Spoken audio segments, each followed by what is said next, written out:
So this is how I harnessed my new Marvel Rivals Iron Man suit. So this is going to be a tutorial on how I put together the internals for my Iron Man suit. All of the harnessing, how I make it so it sticks to my arms, how it stays on me, how it stays on my shoulders, everything like that, how I distributed the weight to make it super easy for you to be able to do it yourself at home. And while yes, this is for my specific Iron Man suit, I'm going to make sure to cover it in a way where it should be applicable to just about any cosplay you might want to do. Some of these tips are passed down from cosplayer to cosplayer who originally started with like a RoboCop cosplay, so these should be applicable for anything you want to make yourself at home. Now, if you're specifically looking for a helmet, paint, finish, or like Iron Man gauntlets where you want to do the repulsor blast, that's going to be covered in a separate video very soon. This is specifically about the harnessing.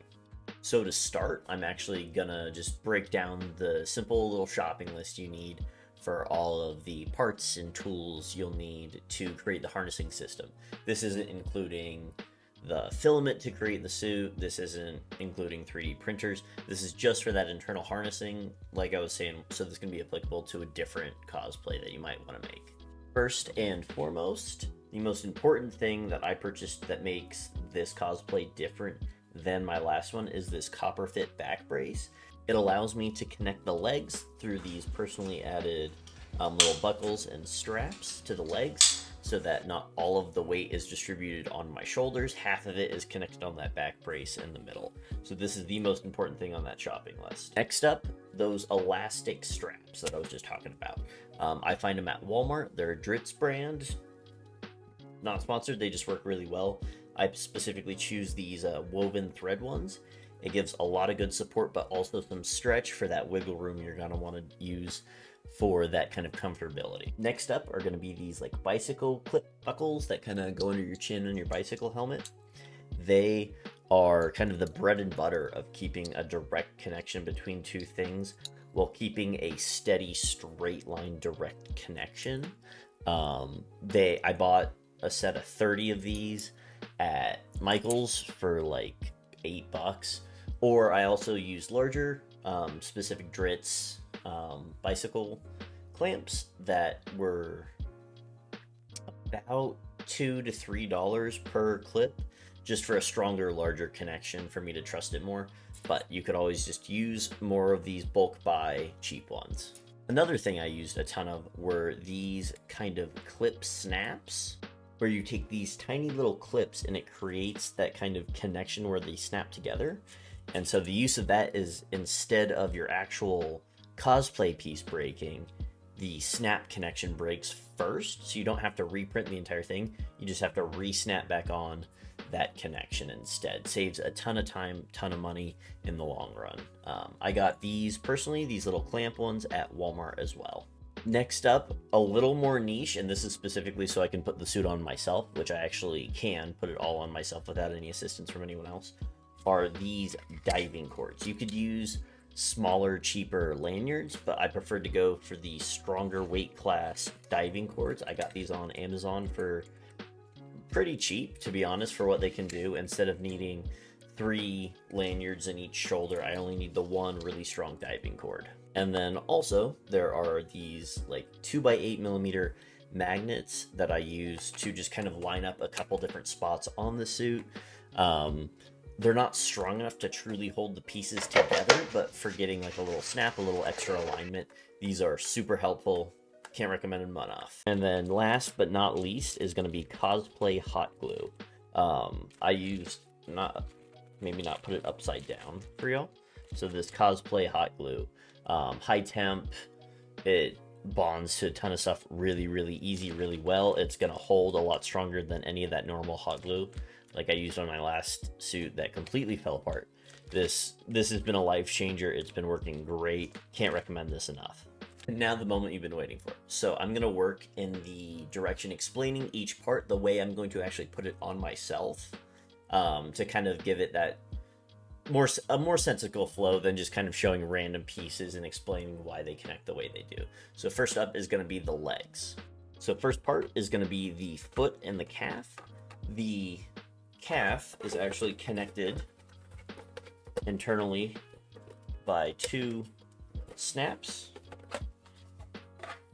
Two snaps here that actually help hold the calf to the shin right there with those two snaps that I was kind of talking about, with a little bit of elastic strap that's hot glued on, with a bunch of those little magnets to help line it up. So it clicks on super easy, and then you can reach in and you're not blind like me.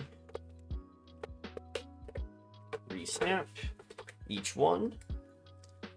And so those actual snaps is what keeps it connected, and then the magnets keep it lined up. And then I left the shoe as free floating with a couple elastic straps hot glued to kind of give it that foot flex that it'll need. And then it just snugly fits on the shoe like so.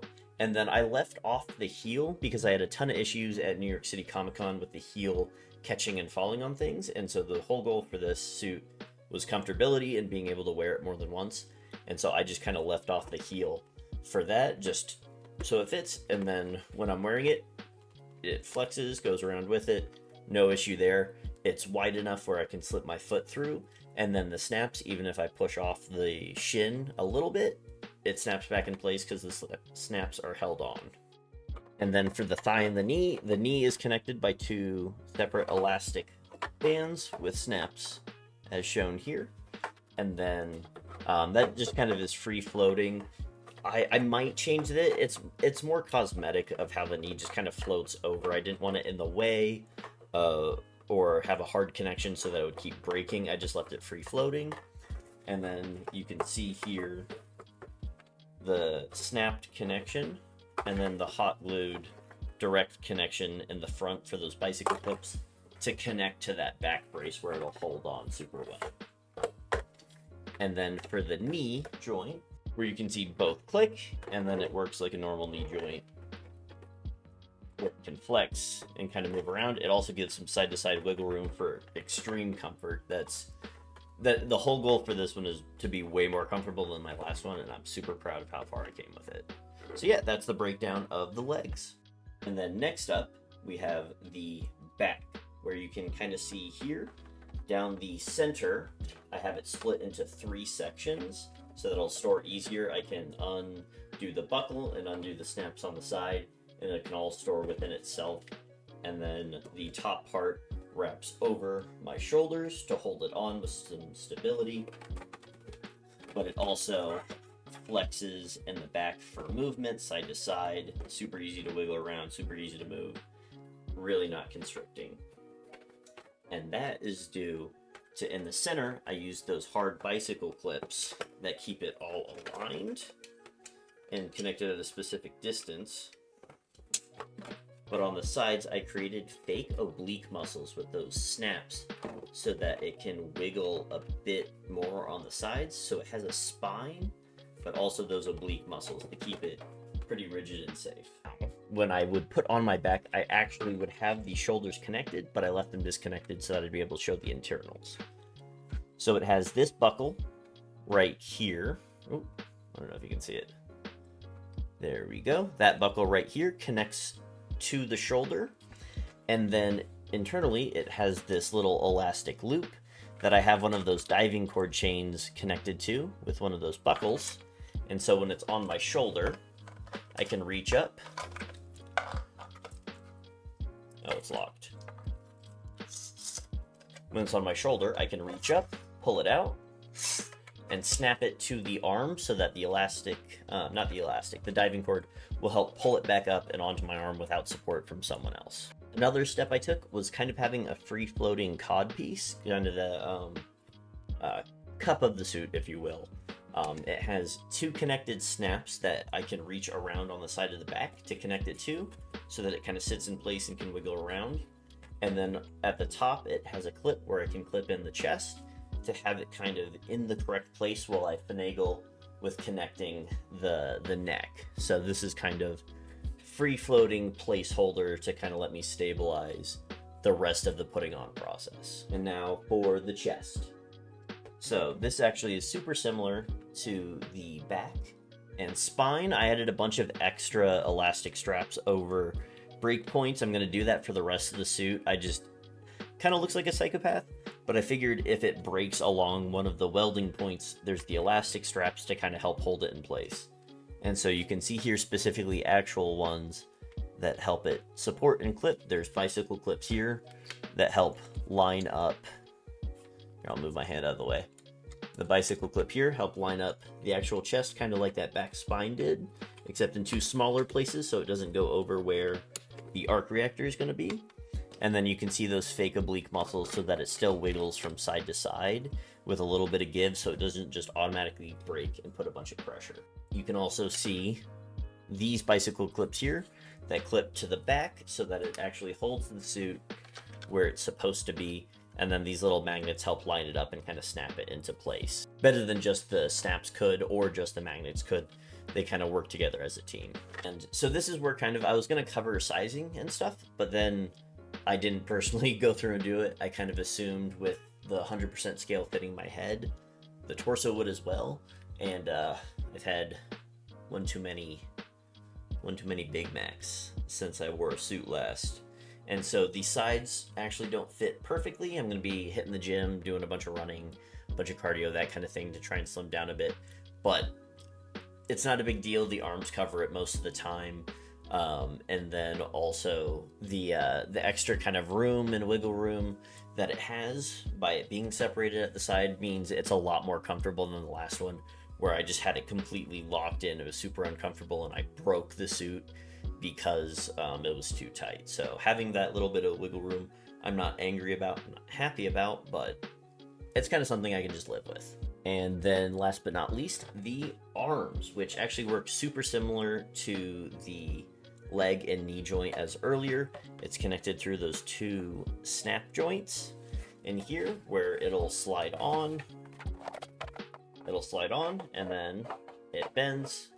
Super easy, can flex in it, it's great, moves around, no issues. And then it has a bicycle clip snap for me to connect that shoulder zip tie to pull it back up on my arm so that I can wear it myself. I'm gonna do a little time lapse of me suiting myself up into it. It'll be my second time doing it, so there's gonna be a couple little hiccups, that kind of thing. It'll get smoother with practice. That's why I'm forcing myself to do it for this video, to be honest. And in person at like C2 and that kind of thing with other people around to help suit up, it's gonna go a lot smoother. I just kind of wanted to be able to prove it to myself and kind of the rest of the Iron Man community that I could do this, I could make a suit that I'd be able to suit it myself. So this is kind of just a nod to me that I'm able to do it. And last thing before I suit up, the next video is going to be covering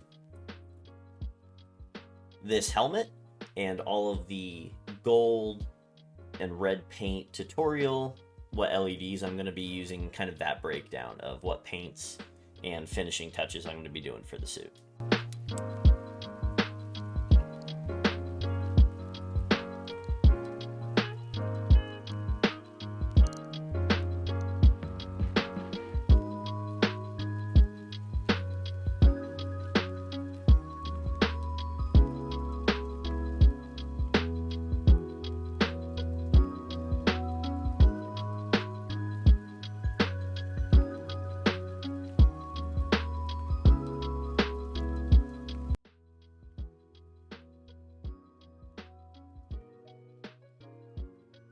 Yeah, and so that's about it for suiting back up. There's a bunch of little hiccups along the way, but that's kind of why I'm practicing.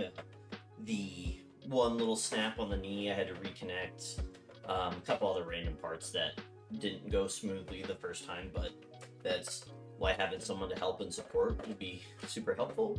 And this is just kind of to prove that I could. So there are a couple little snafus, but overall I'm super happy with that.